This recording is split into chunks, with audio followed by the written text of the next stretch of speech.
Episode 97. Fuyu. He's serious, too. Watch your language. Fuyu. Look at you. Look at me. Fuyu. Careful. Japanese small batch whiskey. Yeah. Mizunara finish. Aha.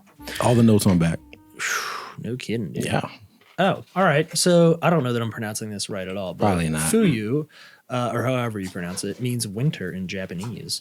50% malt, 50% mashed corn, and wheat on Honshu Island. This whiskey is aged and uses white American oak barrels.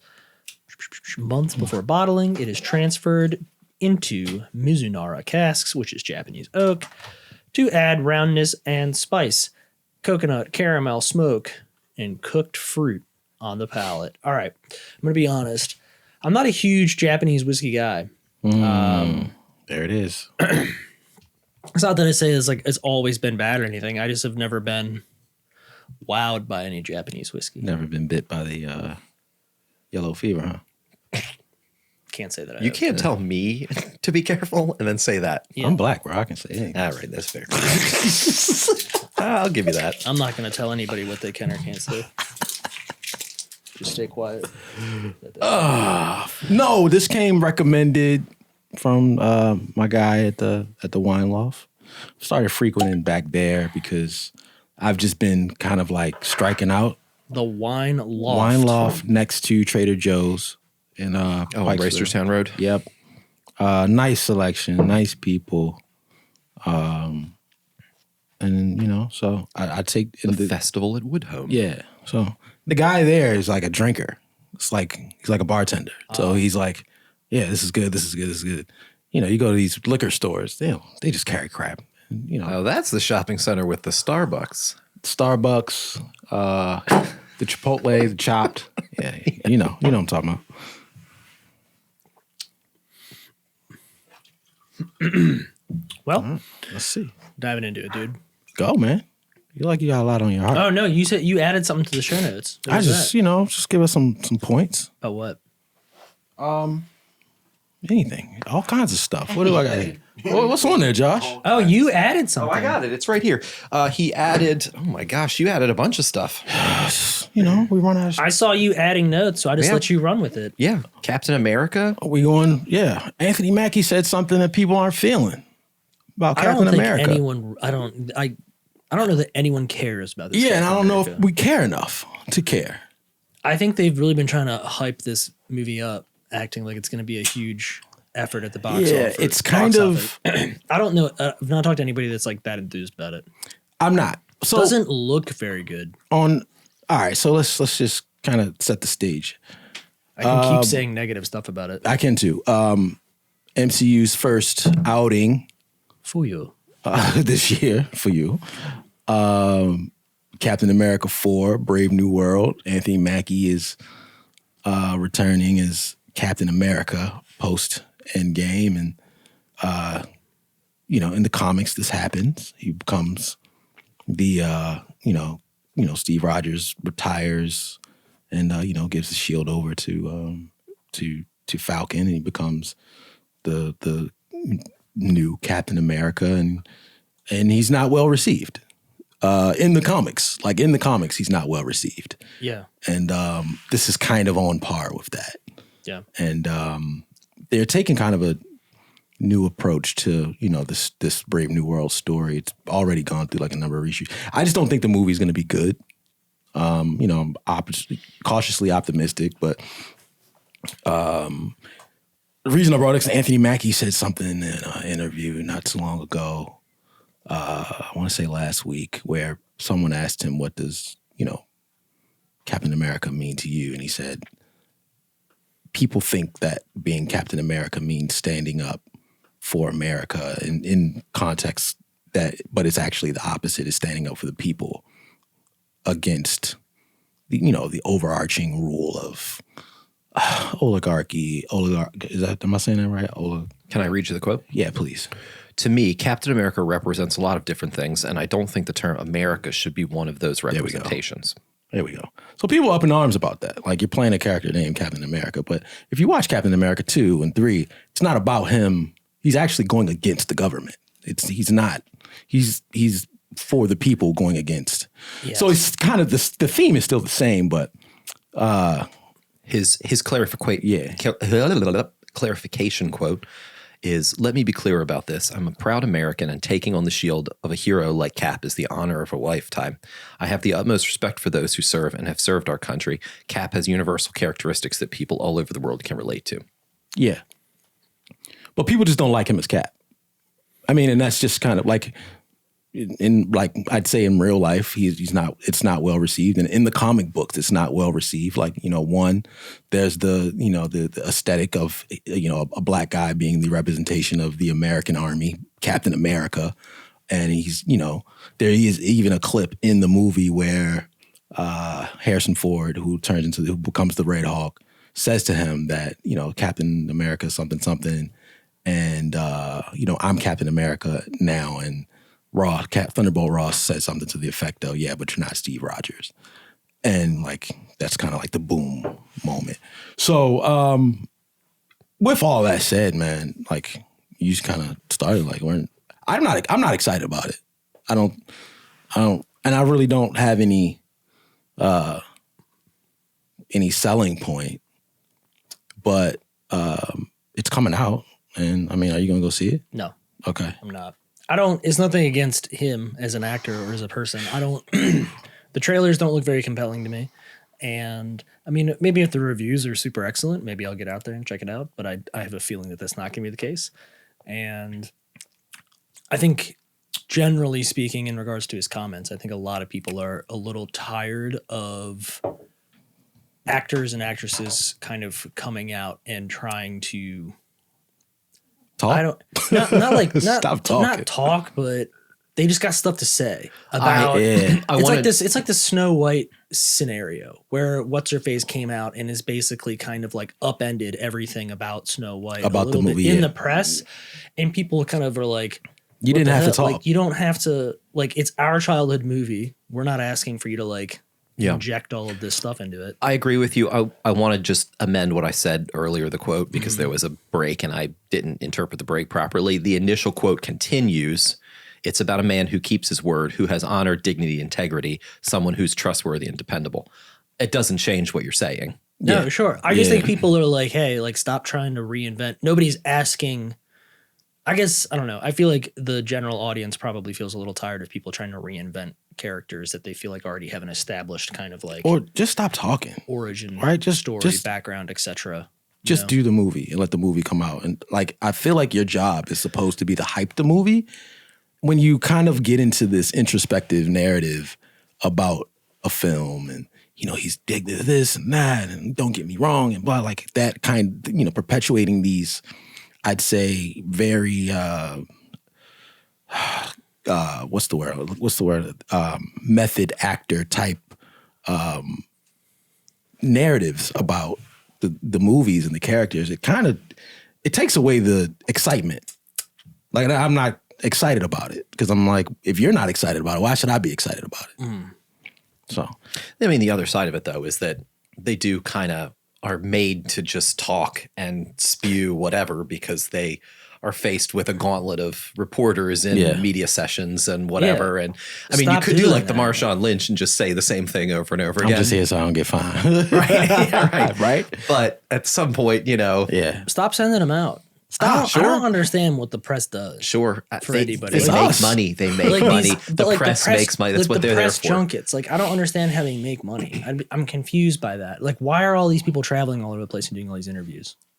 I've not watched. You're talking about like the actual reporters? No. I'm talking about like the actors and actresses that are like going on these press junkets. I think it's like exposure. It's part of the exposure. I know, but like, when's the last time you watched one of those interviews and was like, man, I gotta go see this movie? I don't know, but no. I don't think we are the target demo for those. I know, interviews. But who is the target demo for anybody that watches Entertainment Tonight? Is that what it is? Like, that's where it all winds up. It's a big one. I feel like for things like blockbuster movies, even if it doesn't get 100 people that watch it, if that 101st person says, I'm going to go watch this movie, that every 101st person that's going to go watch it, because of that population of the 100 people who watch it, there's a good 50 of them who are going to go see that movie regardless.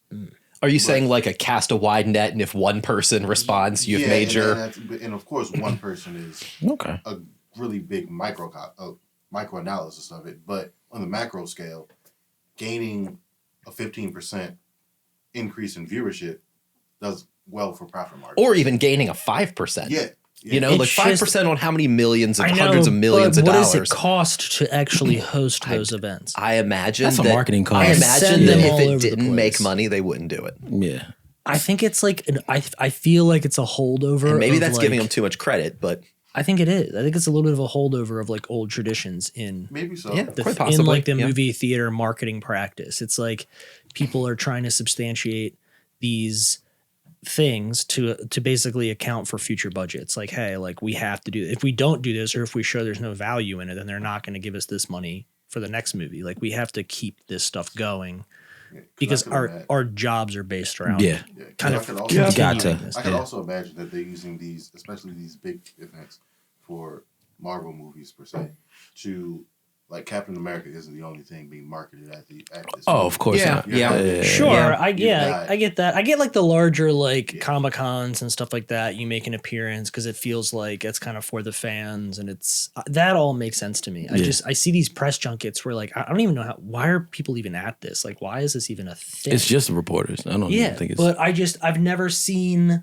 I guess I've never like read an article, at least knowingly, or have seen an interview with somebody from one of those like press junkets and been inspired. Like I'm gonna go see this movie now. Like there's nothing that he's gonna say about the Captain America movie that's gonna inspire me to want to go to it at this stage in the game. Like, unless he was just off the rails saying there's gonna be so much. There's nothing he could say. Put a good trailer out, and then if the reviews are trash, like it's a loss. I also feel our last showing for the MCU was Deadpool and Wolverine. Outside of that, in theaters, their last return to form as far as characters who were, from I would call it the OG trilogy. This is our first. Yeah, this is our first showing. So we're not Spider-Man. I wouldn't even. I even say he kind of lives in his own kind of. And he's always been in his own bubble. Right. Like he still kind of lives in his own kind of world. Yeah, he's being shared. I mean, I feel like, I don't know, I guess I could be wrong. I feel like this iteration of Captain America that we're currently facing is equally as relevant as Spider-Man. Nah. In the MCU. No way. No. This Captain America is unfortunate. That's what I'd say. So, but like in your opinion, you're saying that it's not as impactful or not as meaningful as Spider-Man. No way. So that goes to defend my point. I think them putting the Red Hulk in it is the bigger selling point. And I'm not sold on putting hanging a franchise on this version of Captain America. I'm just not for box office. They are. They're coming out with a movie. No, I know, but like, are there going to be multiple movies? I guess I don't think so. After this, I mean, there's got to be something in this movie that they are holding back, because you're telling me there's Falcon as Captain America versus the Red Hulk. The Red Hulk is a big deal in comic books, so. He's not like something to be just kind of like shied at. So if you're putting him in the movie, he's also threaded to, of course, Green Hulk, Bruce Banner. And, the Hulks are all kind of threaded together. So to put him here, it's I wouldn't say off-putting. It's a little odd. Like, how are we going to do this? How are we going to tell this story? I'm interested about, as an enthusiast for comic books, the story, but I'm not excited about the movie, and that's where I'm trying to like. I think Marvel has done a poor job of blending the two in these past. It's very odd. It's a very odd pairing of hero and villain. With the OG Avengers trilogy, even just going back to making Iron Man popular, right? Like they did a good job of introducing a character who wasn't that well known to an audience who all they knew was Spider-Man and X-Men. Then we got the Avengers with a bunch of lesser known characters. Oh, they're all Avengers. Period. We're all D-list. They had to, they had to make lemonade out of very sour lemons at the point. Yeah, they found the magic of getting us enthused about this universe, and they've not yet been able to do that. They haven't been able to recreate. Well, the movies were, I would argue, were very good. They were better in the early days of Marvel. The movies were just much more solid, just by themselves. Like they were just really good. Yeah, from like 13 to 18, they were just cooking with gas. The stringing together of like the characters and bringing them together, like kind of like having these movies all start to like matter to one another. Yeah, was very simple to grasp if you were just a casual viewer. Yeah. And that has been completely lost. Thrown away. Yeah. Because now you have TV shows and you have like in the movies, and the movies are all chaotic and there's multiverses, and you really have to watch so much stuff at any given time to really be able to track what's happening, and people are like, tired. It's just it just got way too complicated and convoluted. Like it's not fun to follow anymore. Yeah. It's too complicated. They've made you have to be an enthusiast to understand. And you didn't have to be before. Yeah. Enjoyer. Yeah. I think I said it a few weeks ago, and one of you, I think, kind of argued it a little bit that it's based in real source material. I had said it feels like a money grab. And we've been saying this on and off for years. Yeah. But that is more evidence that they're overdoing it. You didn't potentially. Have to. Yeah. And sure, you can argue, all right, we're doing it for the Captain America fans. We're doing it for the fans, whatever. But at some point, it just becomes too much. And even the book didn't sell well. And I think that's another thing. The Captain America Falcon, that's the Falcon #1, I think, came out in like 2017. It didn't sell well. It wasn't received well. Yeah, like we're doing a thing where on top of being written poorly. And this is probably the one time that I'll agree with, some DEI practices are kind of, some of them are pointless. You're putting out material based on material that already didn't do well. The proof says the enthusiasts didn't want to see this. I won't even say we didn't want to see it. It just wasn't good. Right? I'm all for it. Like, right? Black power, all that shit. But it just wasn't good. So, like.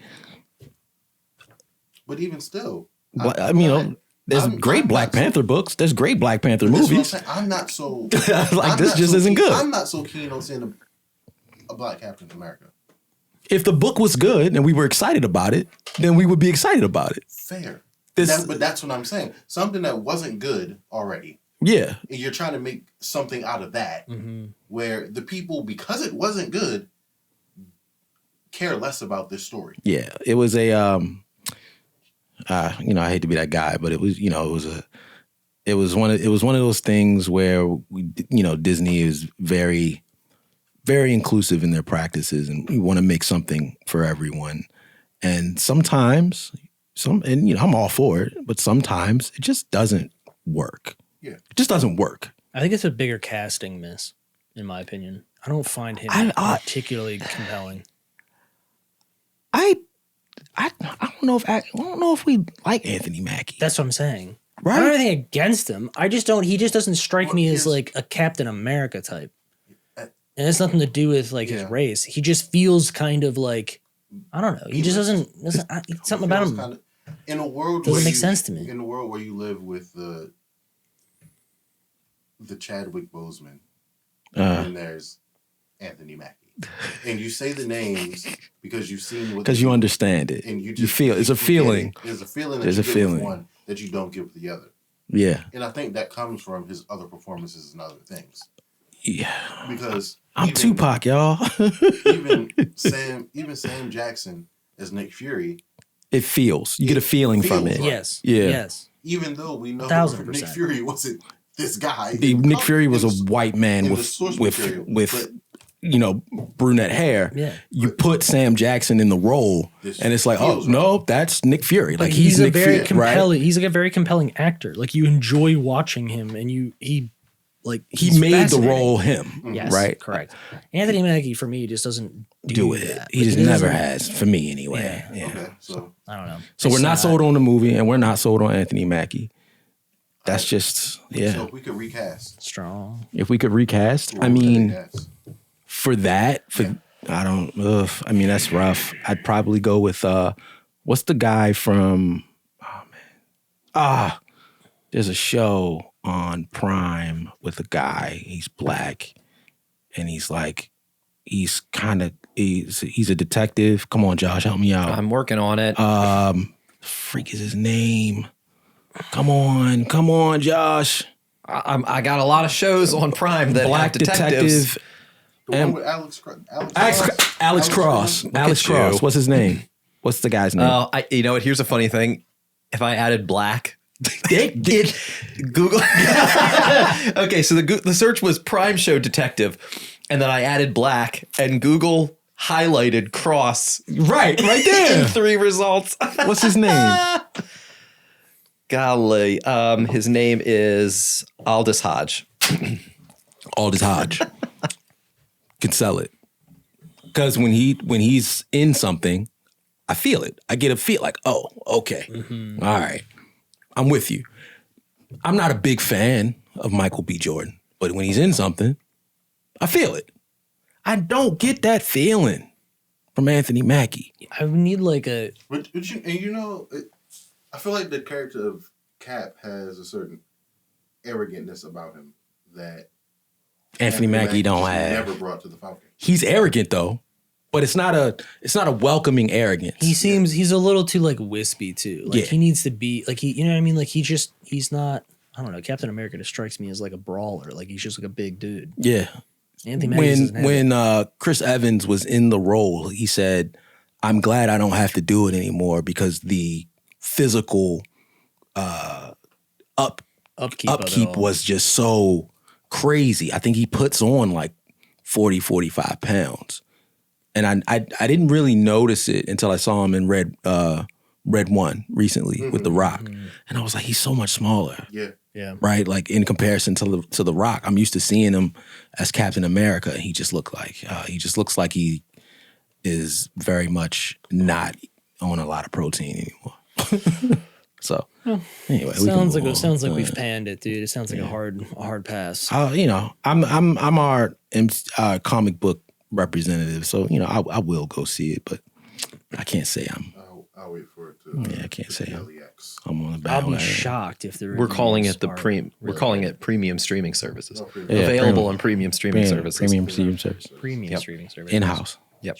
In-house premium streaming services. What's next, Josh? Elon. He's gonna go save the people. I don't know why this is now becoming good news because that was kind of the original, not the original, but that became the contingency 4 months ago. A long time ago. Yeah. But he's when you search search Elon astronauts, you get a ton of news in the last 12 hours. He's officially going to now. Have they set the dates? Yeah. Like, has it been like solidified? I think the formal request for SpaceX to go was put in. Yeah, something like that. Yeah, I'm like quickly skimming, but again, man, I ain't gonna talk. They're stuck up there, dude. But this guy is who he is. But go get those guys, man. In go a get post them. on social media. Okay, it is 47. Okay, the 2 brave astronauts who have been virtually abandoned in space by the Biden administration. They've been waiting for many months on at space station. Just chilling. Elon will soon be on his way, hopefully, and will be safe. Good luck, Elon! 3 exclamation points. Go get those people, man. Wonder why it's taken so long. Like, why does it take so long to pull this all together? I thought there's like rocket ships were relatively like ready to go. For the most part. I don't know. The other side, Because we talked about this like 2 episodes ago. The other side of it, though, is maybe it's politically motivated to a certain extent. Maybe a delay is good for politics. They did it on purpose. It was before the election that we were discussing having SpaceX go up there. I think knows? I referenced it. We talked about this when I was like, if I was stuck on a space station, and I'm assuming they have reasonable, I guess, some type of way to look at news or whatever, talk to their families and see things, right? No, it's just And they just looking at space. they're just I'm floating sorry, in Dave. darkness. Listen, all day. And then you see, like, I'd be so, like, if I'm checking my email from the space station and they say, like, I'm looking, it's like government shutdown. Like, what do you say? What do you mean? What do you mean government shutdown? While acknowledging I'm stuck up here. While acknowledging that there have been difficult parts in their mission, Williams and Wilmore appeared in good spirits during a January 8th interview with the space station. Quote, "We have plenty of clothes. We're well fed," Wilmore said. Williams added, "It's just a great team. And no, it doesn't feel like we're castaways. Eventually, we want to go home," she added, "because we left our families a little while ago, but we have a lot to do while we're up here." What are they doing? I don't know. Space Experiments. experiments. Science. They're doing science in bro. space, bro. Science, bro. Bill Nye. Sorry. It's a whole different thing. I wonder who's paying for it. We are. Yeah, you and me. You and Government me and him commission. and What's the commission? But, like, did we- We're paying for it. Yeah, we're but did paying we for it, pay bro. for them to go up there initially? Wasn't Yeah. it like a privatized thing? That's all part of the contract. I mean, But SpaceX is, I guess. Subcontract. yeah, They subcontract. federal contract. Boeing got Yeah. the contract. Boeing got paid out a shit ton. It didn't work. That money Yeah. went to shit. Now we're giving more to SpaceX. Yeah. Yeah. Hashtag blown out door plugs. Department of Oversight and Government Efficiency. There it is. There you go. It all comes together. Glad I still got some Dogecoin. God. Nice little tuck away. Somewhere I've got a quarter. I think I said this. Somewhere I've got a quarter of a Bitcoin on paper, and I cannot find. It's been 12, we 15 gotta years find since that. I printed that Bitcoin encryption key out on paper, and I remember that I folded it up and put the tamper tape that y'all used to put in the back of house man. over it, so I would know What it is? when I got. Yeah, right. It would We stand gotta out, and I find would that. know that I've redeemed it. So, and then I put it in a plastic sandwich bag, and I do not know where it is. So Bitcoin's at 104 right now. I think it's So time somewhere- we You all got get like started. 35 grand. Just Yeah, chilling. somewhere I got quite a lot of Bitcoin. Just no idea. I Where. remember That's insane. Yeah, this is no like idea where. 2000. That's like 40,000. It's like the people that throw away the hard drives. The or whatever. dude just Yeah. lost lost that legal battle finally in I forget if it was Wales or Western England. Anyway, it was thrown away a long time ago, like 15 years ago. So what is it right now? 2025. So yeah, something like that. And he's been going through the courts trying to get permission to root through Yeah. the trash heap, the whatever it is. And finally a court gave him a definitive no a few days ago. I saw that It's pop gone. up. Yeah. I remember, was it 2013 why. when that's when I really started using like Cash App. Let 'em dig, Right. Because that was the only Let him dig. outside of Venmo. Yeah. And I guess PayPal had something. But it was around then, and you got the notification. You can now buy Bitcoin. And I was like, ain't nobody buying that shit. I wish. Because it was low. It was like $6,000. Yeah, I think the first There was a transaction time- was a pizza for like 8,000 Bitcoin There or was something. a time where they were like mining it. Yeah. I Like people remember were that too. like just Yeah. making these things. Yep. I Which had is 8 of even them. I crazier bought 8 of them for Think about. $75 each back in 2010, maybe. I remember you telling me, and I was like, Yeah. I don't even know but what what that did you is. do? I'm still jailbreaking my Well, I iPhone, sold bro. them because I got a notification. I remember this. I was up like helping little Tommy Twebby put a cold air intake on his whatever. And I remember getting the notification, like laying down, getting a notification that I had said, if it drops 10%, give me a notification. I got the notification. You By the time sold I it. got home, it had dropped 50%. And I thought, I don't know, I've got $600 in this. I'm going to get out of this. And I Well, sold we were it. poor then. Yeah. Wow. Yeah. You could be a millionaire right That's now. I devastating. could be a not quite, but close. yeah. Yeah, pretty close. We wouldn't have to be in Taylor's basement. Yep. We could have a real studio. That's I correct. mean, if you really it would rewind have the black clock, walls too, though. we could've, Charcoal walls too. You know, Yeah, we have to Not hire much more different. black people to match the walls. But No, I'm okay with just what we got. fuck you, Josh. I can't. We're cutting You it. give him a rope and he's just like, Exit. It just, yeah, I get clip it, dude. like, just anyway. Yeah, man, bring those people home, man. I'd be pissed, pissed. bro. Pissed.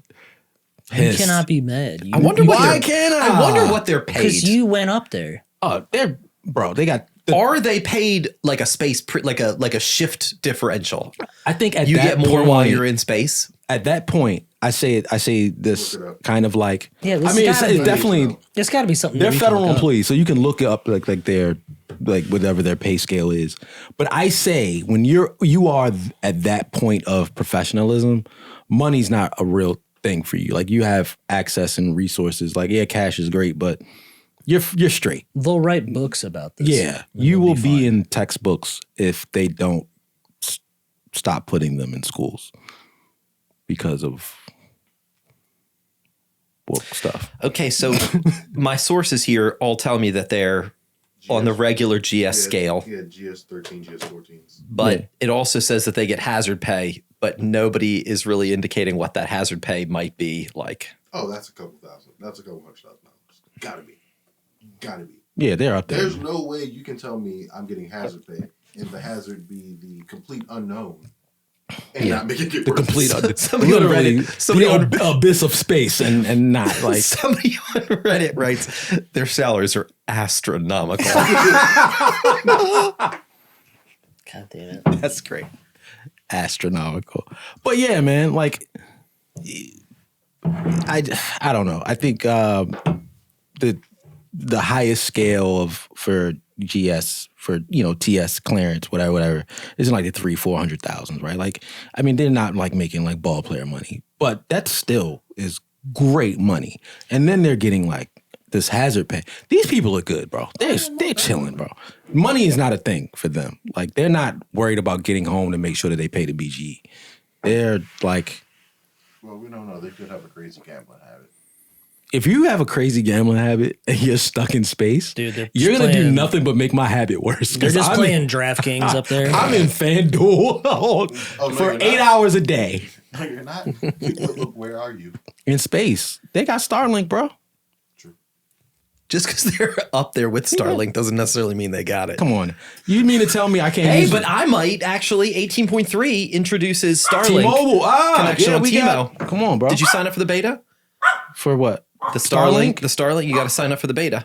What I read on 9 to 5 was you just have it. Nope. I don't know what's happening. I got to start. You gotta Where's sign up. T-Mobile? With T-Mobile, bro. T-Mobile, with T-Mobile has a bros. deal with Starlink. T-Mobile, bro. And 18.3 enabled the Starlink functionality. So if you sign up for the beta with T-Mobile, Yeah. then they give you access in areas with no signal Yeah. to utilize Starlink. Very Right nice. now, it's just for text messaging, Yeah. but they'll roll it out for voice and data. God at forbid some I'm point. in like Havre de Grace and blow it flat. So does it say with no Starlink in the service. corner when you're connected to it? It's it indicates that it will do that. Yeah, it'll You say gotta show T-Mobile me- Starlink. Show me off. Yeah. Very, very fancy. Yep. Yeah. Because each Starlink satellite has a cellular head end in it. And that was kind of a feature that they built without having agreements in place yet. T-Mobile's for the people, man. I'm very impressed with I'm T-Mobile. not mad at my Yeah. T-Mobile's.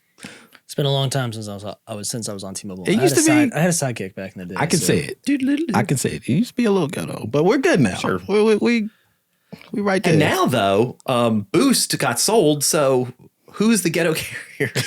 Cricket. No. That's AT&T. No. It's Ryan Reynolds and Oh, Mint? Mint I Mobile. don't know. See, I feel like Mint just got bought by T-Mobile, too. Consumer. maybe wireless. 6 months ago? To Consumer Wireless because they still got phones with buttons and it's in Walmart.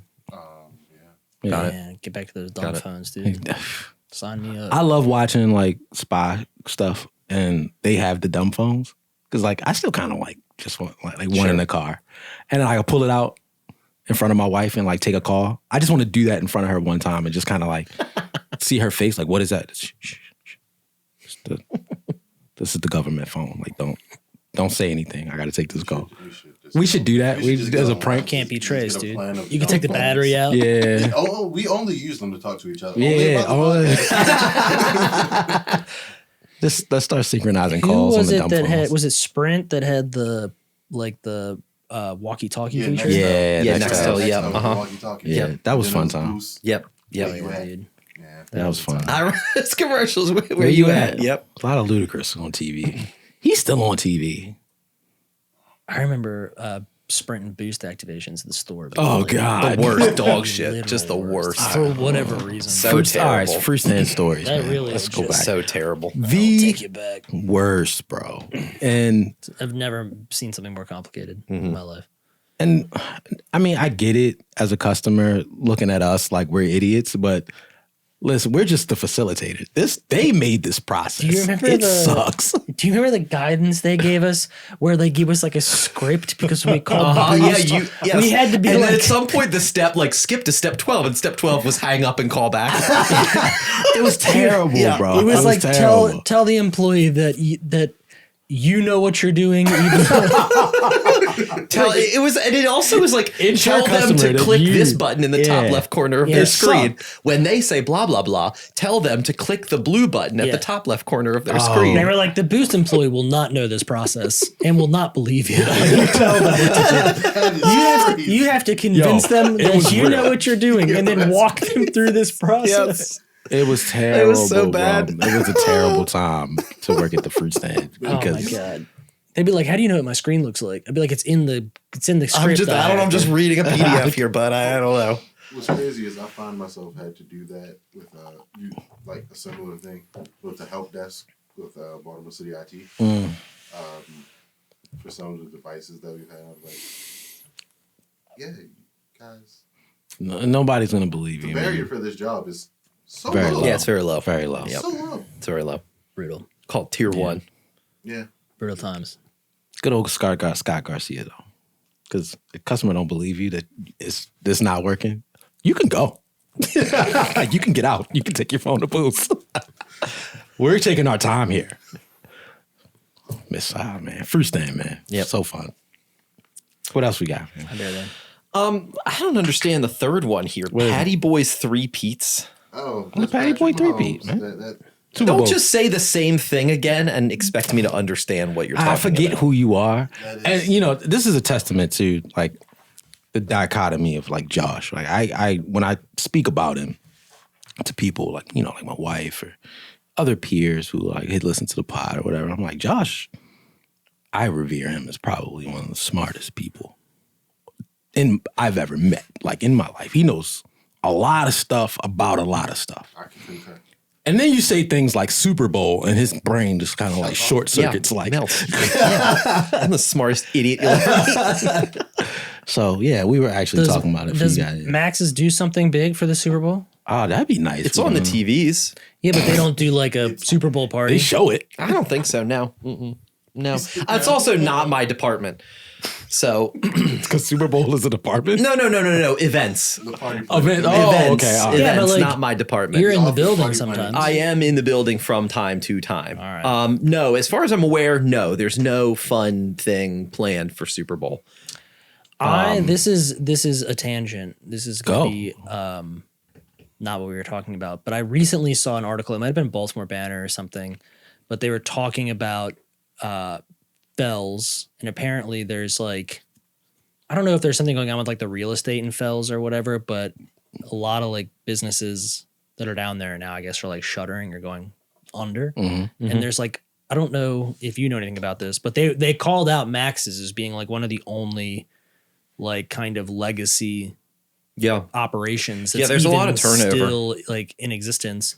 But Yep. basically everything is just so expensive now down there that nobody can afford it. Is And Stuggy still down there? I don't know. Stuggy's but moved. I thought maybe you could provide some insight. On, what's it called? Fleet Street. Stuggy was so good. Yeah. I really can't. I mean, yeah, my experience from what I've seen is that there is a lot of turnover.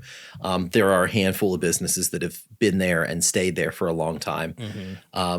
Unfortunately, right across the street, so we're on the 700 block of Broadway, on the odd side, on the even side, there's half the block is vacant right now. Yeah. Next to where Like like from Green Bertha's. Turtle used to be. and- Yeah, Bertha's up past Green Turtle is all vacant right now. Atlas about to own that block, man. Yeah, potentially. Gosh. But yeah, it's there, and then the places that have persisted. So like the Admiral's Cup, Waterfront Hotel, Admiral's Cup is on the corner, right? correct. Yeah. They're Atlas properties now. Yeah, they're gonna own that whole So block soon. Atlas, They're gonna yeah. own the whole left side of the harbor soon. It's gonna be so nice, and it's gonna suck so bad. Because it's gonna be like it's gonna be like those shopping centers that they're replacing the malls with, like Hunt Valley and Owings Mills. It's gonna be like those, and just as bars. We're gonna get like another version of the Green Turtle, something else. We went to Annapolis for their midnight market during Christmas. That was pretty cool. It was awesome, and it was so like nice to go to a different spot that had a different character, but it wasn't a manufactured character. Like, these are actually the type of people that come to this bar. Yeah. And go to this bar. Oh, these are the type of people that frequent this bar. I see what you're saying. When they get bought up, there's going to be no kind of identity to. It's going to be themed of, these people should come here, but it's really going to be the people who can afford to live in Fells who are after they put all these new properties down there. Oh, that's a dive bar. It's a new sushi. It's a dive bar. It's not really you bought a building and you made it a dive bar you gave it dive bar aesthetics, but the drinks are still $23. Yeah, $20 beers. And that's kind of that's like one of the bigger problems, I think, that's, well, aside from people just not going out as much anymore.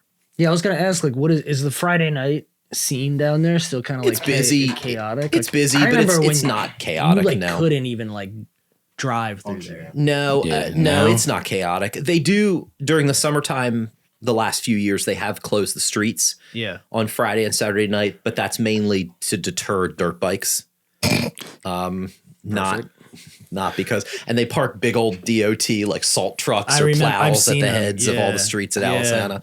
But it's just to deter dirt bikes. I love that that's still a thing. Like, it never went away. Yeah, but it's busy, but it's not busy like it was a few years ago. Yeah, but prices are crazy. And in that area, rent is crazy on top of it. So you have compounding food prices, drink prices, and rent. So, yeah, man, it's a tough spot. It is. Yeah, because I believe Fed Hill is going through a similar thing. All the as well as just going through a similar, like, all the places that are, let's go have fun because they're gonna turn expensive. You're gonna have good time and you're gonna go multiple places. It's not happening anymore. Yeah, COVID really took a blow at going out. People were like, I can learn how to have fun at home and enjoy my mortgage or my rent because, I have to. And then they figured that, I don't have to go out, and going out has become a luxury versus, this is what we just do every Friday. And, you don't have to do it. So those businesses are suffering. Yeah, COVID really took away like everyone's third place. Yeah, you got work, you got home, you got happy hour, and third place after work. Yeah, or third place to meet your friends. Like you had a central perk. Yeah, you had. I just meet in Taylor's basement now. We went underground. Yeah. This is actually a shelter. This is not his basement. Not left. Yeah, we live here. We have not. We just got bunks. That's right. It's a lot smaller than it looks because most of this room is actually fresh water storage. Yeah, that's right. And, food rations. We are standing in solidarity with the astronauts. The astronauts. So they come home, we won't. So they come down, we won't go up. Actually, all four of us have a respective study just in case. We're waiting for the apocalypse to be over. If you're seeing this, everything on the surface, it's gone. It's gone. What about Fuyu? Fuyu, dude.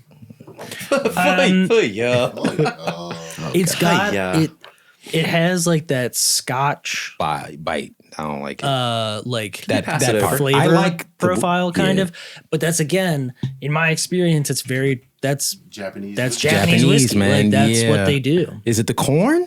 It's kind of like they emulate. I mean, they emulate Scotch more than they do anything else. So you just have to be into Scotches. Yeah, I'm into Scotches. I don't know if I'm into the corn flavor profile though. Yeah, I think because I can really taste it. It's really starchy. I think that's the funniest thing about Japanese culture. Not going on a tangent, but like they love classic Americana. They love things that are like vintage American, like westerns and stuff. So whether it's Western wear, Slavery? American tailoring. They love like It's not off the table. You didn't hear me. No, I didn't. I've got you in my ear. It helps. I'm joking. Go ahead. Hip hop culture, punk culture, anything. Oh, that's like, I see the videos on TikTok Yeah, of them getting like anything- perms to have afros and stuff. Yeah, anything that's vintage American, they love, from the lowest aspects of American culture to the highest. Nice, yeah. And I think like one of the things that kind of carried over is like, who Alcohol. doesn't love a good bottle of scotch?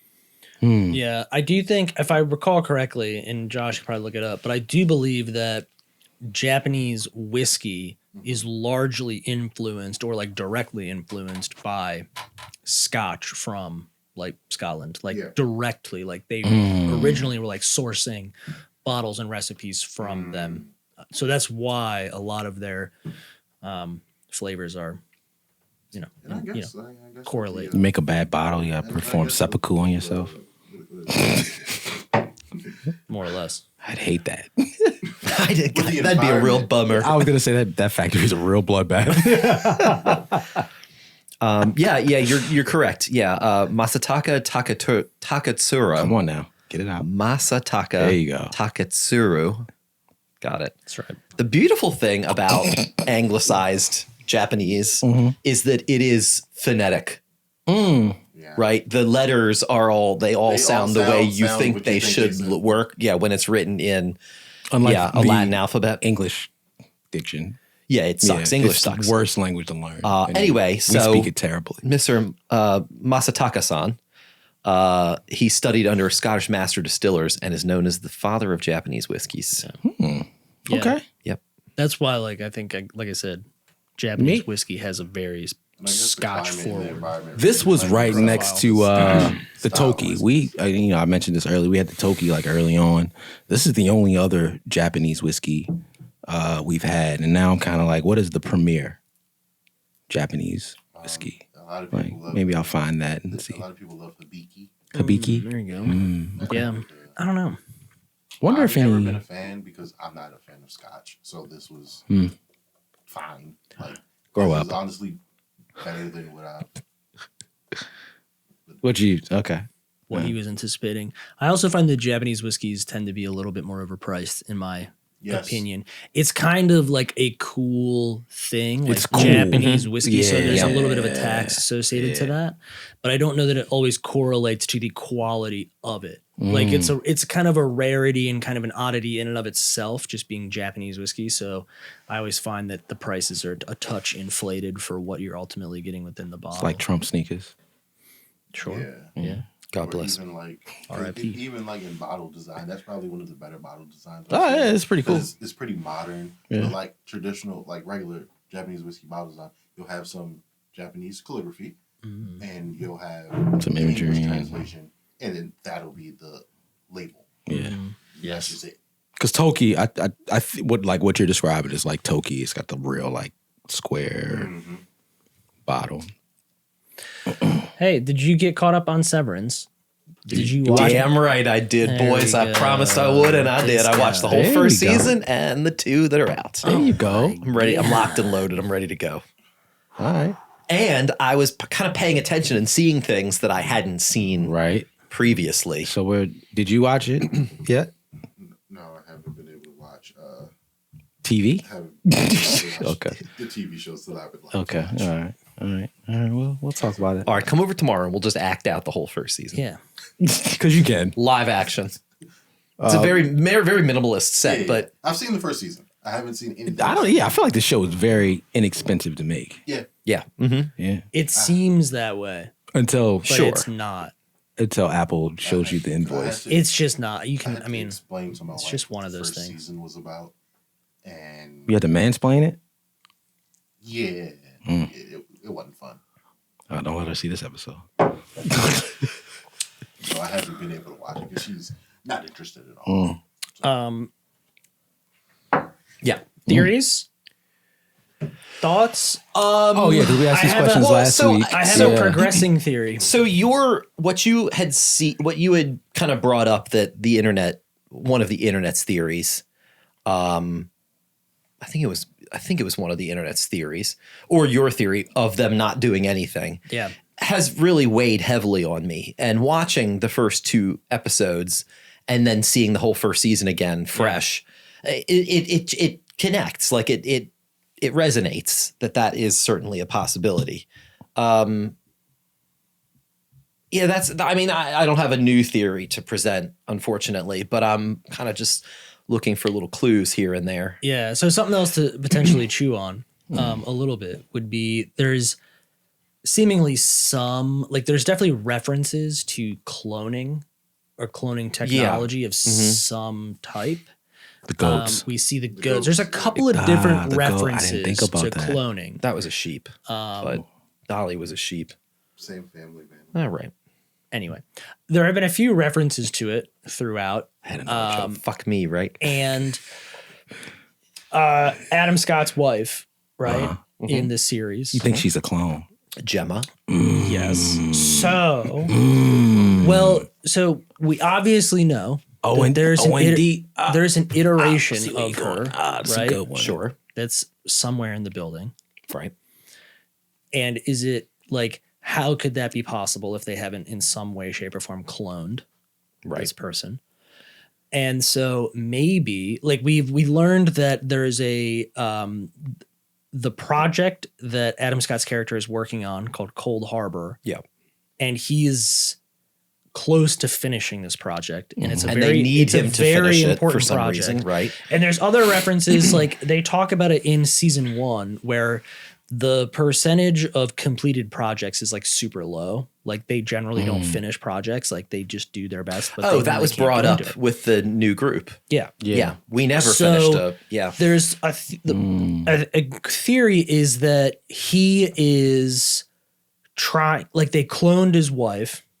So they have another version of her. Right. But there's like this part where he would potentially have to try to sort out maybe like some of like her cognitive inabilities. And that could be what he's sorting out, the 4 tempers in those project folders that he's working through, is he's kind of like rebuilding and reshaping her mind. Yeah, because like they can rebuild the body, but maybe there's like an intellectual component that requires more hands-on like fine tuning. And maybe that's what he's experimenting with. I'll one up you. Maybe they're doing it to themselves. I didn't think about the cloning aspect. What if the severance thing is they're not severed? When they get in the building, what we're seeing is the clone going to work. And when they leave, yes, the actual person goes in and they're on ice. And then they wake up and then they leave. Yes, but they do move, the innies and outies do move things throughout the, like, they will put, like, the outie will put something in his pocket and the innie will get it. Yeah. Right. So there is definitely a confirmation that they are the same. Yeah. And then they show the scene with Helena. Or Miss They Cobell show it taking the chip going, out of it. They show her leaving, and then later on they show her from the outside perspective going back in So the first do you episode. think it's gonna be a spoiler for you? It's fine.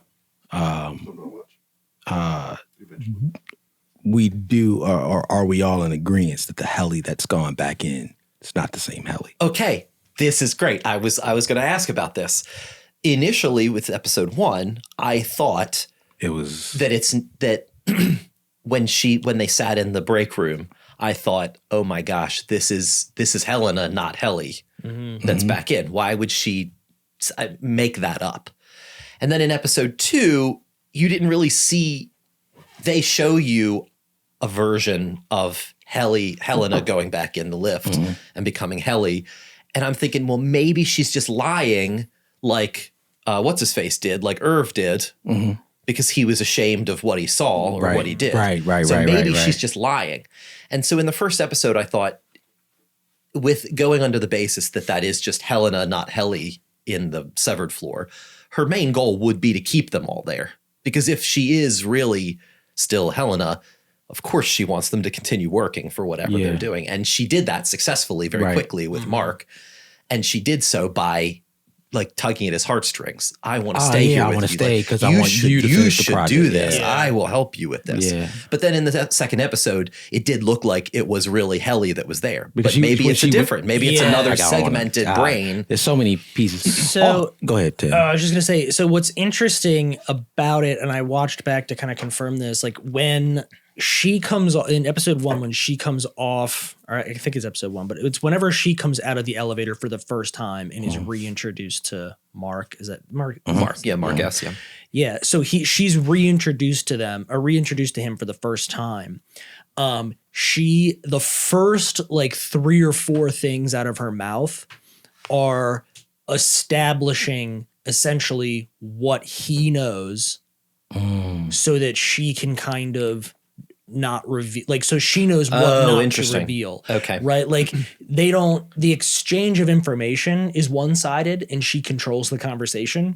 And she's kind of like confirming. She very much like she wants to make sure that you never, like, you didn't see me, you don't know who I am up top. Like she's checking all the boxes to make sure that her cover is still good.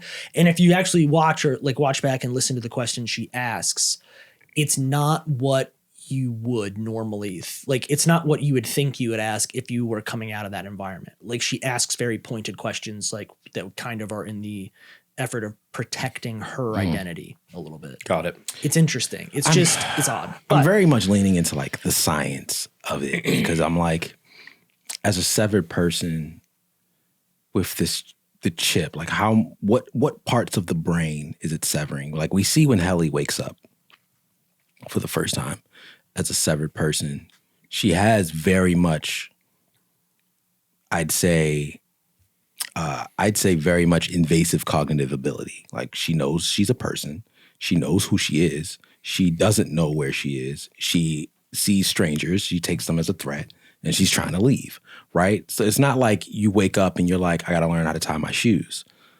Yeah. Right. And I I thought about this also. And they mention before when they're concocting the plan in season 1, we don't know where we're going to wake up. We could be driving. We could be like, so they know that driving is a thing. They know, Yes. I think, what's his face? That holds the switches. What's his name? I can't think of what's his name. Is it Albert? Why is it that so. we can't remember this fucker's name? Anyway. We're severed. When we come to do the show, we have no clue what's happening. Or one of the new MDR people in season 2, I forget who it is, are talking about being outside. Oh, she says from Italy. the sun. And What's from the sun being- look like? Yeah, right. Or a beach or so they know whatever about it is. things. Yes. They just haven't seen. Well, things. they definitely have an ability to affect selective information or memory in the brain. I don't think the severing process is like it's just cutting out sections of brain. Like they literally can go in and manipulate specific memories. That's why one of the reasons why Mark's character got severed to begin with was because he didn't want to recall his wife. So like they can obviously go in and extract that piece of information or eliminate that piece of information, but you still would know what a wife would be or what a wife is. Yeah. At one point, I had a wife. I don't know. Same who with my the wife other is. characters, right? Like they don't know they have kids, but they know what the concept of kids are. So they have like the ability to selectively alter Because aspects of the Milkshake memory. says to switches because I can't remember anybody. Dylan. Your wife said her name is whatever. Yeah, whatever it is. And he's like, Gretchen. yeah. Yeah. You know, she wanted you to know her name. Oh, that's another thing. When Milchek's showing Dylan the blueprints for the new thing, that was deep. and he goes, so I'm going to be able to meet my family? And he goes, Dylan, if you take the title of what this is called for what it is, Such an Apple I'd say thing. yes. God, that's a fruit stand thing. Yeah, right. If you take it for what it is, then yes. Just such a shitty like answer. I'm not saying you can be a full-time genius. I'm just showing you that the record Those are the words that are right there. That's such a show is just an insinuation. working at Apple. a lot, man. So it's so fun seeing the similarities. Pretty good. Yep. I really love and this might be one of those like Apple TV show elements that you kind of keep talking about. I really love I love and hate the first episode of season 2 when he gets out of the elevator and is running through the hallways the camera is doing exactly what it does during the new post-COVID keynotes. Where it flies around and follows someone, then goes in front of them, and then they said they took like 10 months to shoot that one like opening scene. They said they just kept doing it over and over and over to get it right. Like it's a very cool production kind of thing, but it is very Apple. Yeah, man. Yeah. They should. Yeah. No, I agree. At least they didn't shoot something with an iPhone.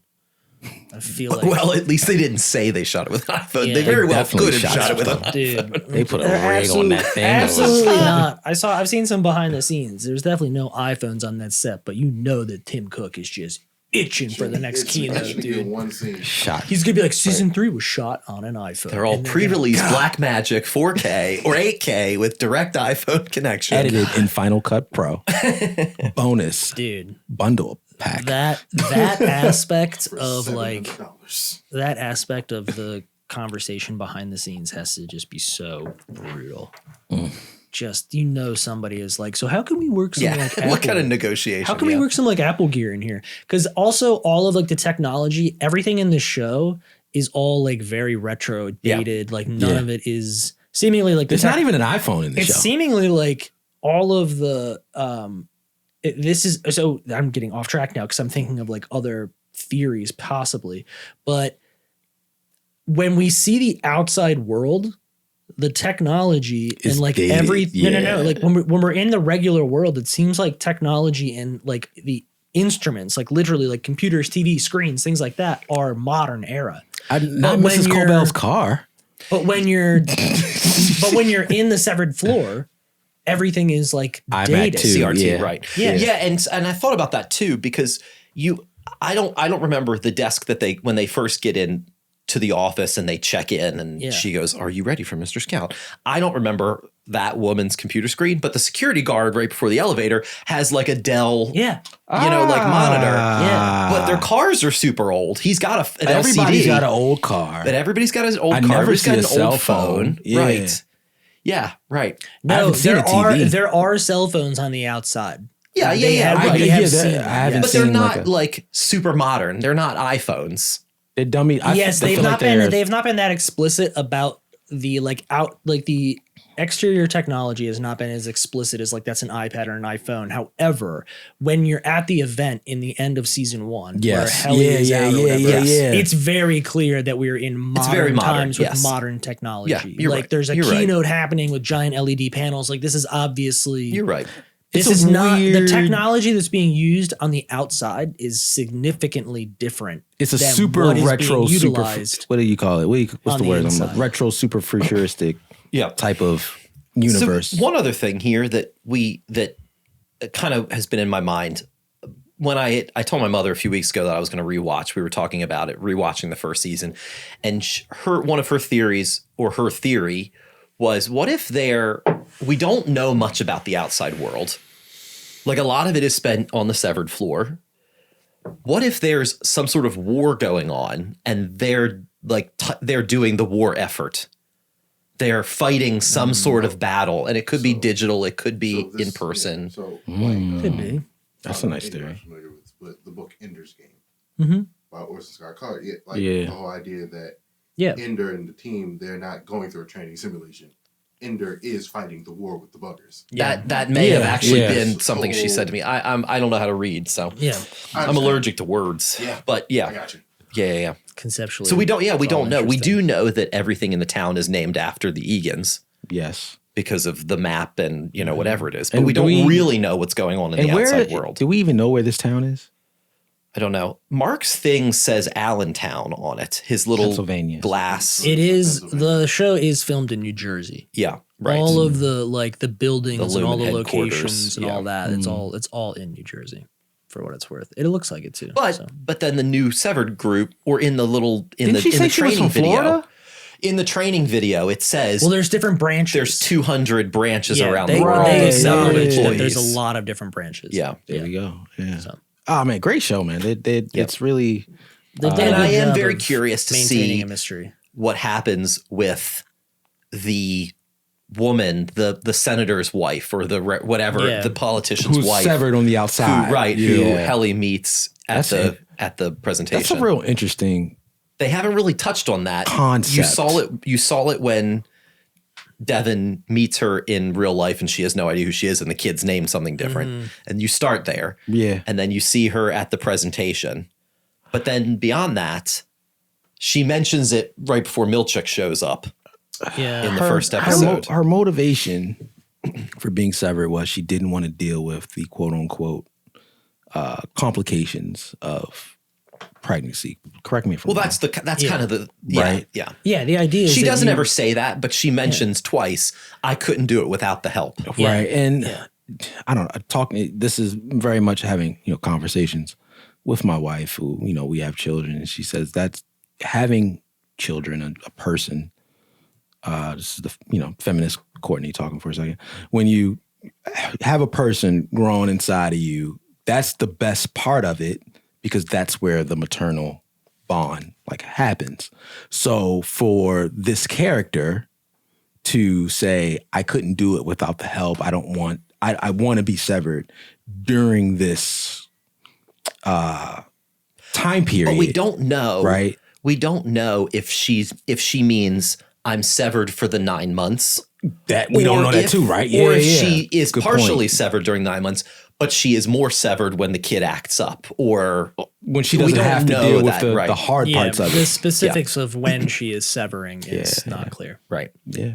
So, great talk, man. all right, man. We're going to wrap it up. Get out of here. good. 97. Yes, 110. It's on the books. In and out.